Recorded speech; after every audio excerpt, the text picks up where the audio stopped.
Selamat pagi sahabat Alkitab yang terkasih. Marilah kita mengawali hari ini dengan melakukan perenungan akan firman Tuhan.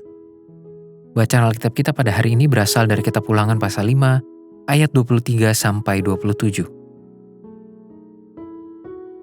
Ketika kamu mendengar suara itu dari tengah-tengah gelap gulita, sementara gunung itu menyala, maka kamu yakni semua kepala sukumu dan para tua-tuamu mendekati aku dan berkata, sesungguhnya Tuhan Allah kita telah memperlihatkan kepada kita kemuliaan dan kebesarannya, dan suaranya telah kita dengar dari tengah-tengah api. Pada hari ini telah kami lihat bahwa Allah berbicara dengan manusia dan manusia itu tetap hidup. Tetapi sekarang, mengapa kami harus mati? Sebab api yang besar ini akan menghanguskan kami. Apabila kami lebih lama lagi mendengar suara Tuhan Allah kita, kami akan mati. Sebab makhluk manakah yang telah mendengar suara dari Allah yang hidup yang berbicara dari tengah-tengah api, seperti kami dan tetap hidup? Mendekatlah engkau dan dengarkanlah segala yang difirmankan Tuhan Allah kita. Dan engkaulah yang mengatakan kepada kami segala yang difirmankan kepadamu oleh Tuhan Allah kita. Maka kami akan mendengar dan melakukannya. Di dalam perikop ini kita melihat peranan Musa sebagai mediator antara umat Israel dengan Tuhan. Terekam dengan jelas di dalamnya mengenai respons dari orang-orang Israel yang meminta Musa untuk menjembatani komunikasi antara mereka dengan Tuhan.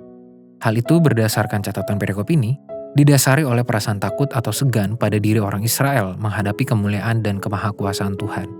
Pada satu sisi, sikap umat Israel seperti menciptakan jarak antara mereka dengan Tuhan, dengan meminta Musa menjadi jembatan komunikasi tersebut. Namun pada sisi lain, jarak yang diciptakan itu bukan untuk menjauhkan diri mereka daripada Tuhan, melainkan untuk menghasilkan sebuah pola komunikasi yang jauh lebih seimbang. Lagi pula, di balik permohonan dari para tetua Israel tersebut juga tersirat sebuah kesadaran akan keberdosaan daging mereka sebagai manusia yang tidak akan bertahan lama di hadapan Tuhan. Kita juga perlu mengingat bahwa catatan yang sedang kita baca ini menceritakan pengalaman perjumpaan antara bangsa Israel dengan Tuhan di Gunung Horeb yang diselimuti nyala kemuliaan Tuhan.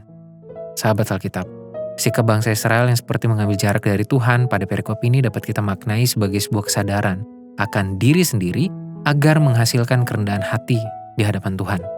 Seluruh umat Israel melalui perwakilan para tetuanya sudah menyadari bahwa mereka tidak akan dapat bertahan lama di hadapan Tuhan.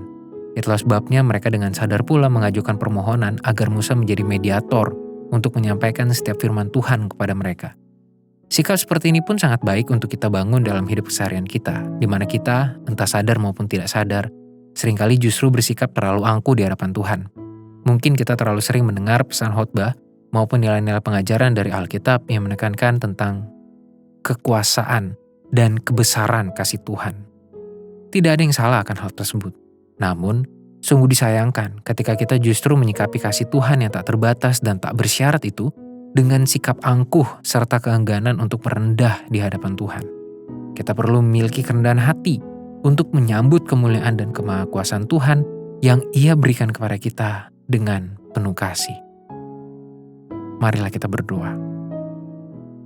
Tuhan, kami berterima kasih karena Tuhan mengambil kami sebagai umat-Mu. Tuhan memperkenalkan diri-Mu kepada kami.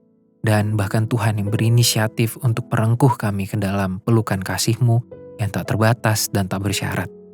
Tolonglah kami agar kami tidak menyanyiakan itu dan agar kami juga tidak menganggap remeh akan semua kasih dan kebesaran Tuhan. Biarlah kami hadir dengan penuh sadar diri dan sikap hormat menghadap kemuliaan Tuhan. Hanya di dalam nama Tuhan Yesus kami berdoa. Amin.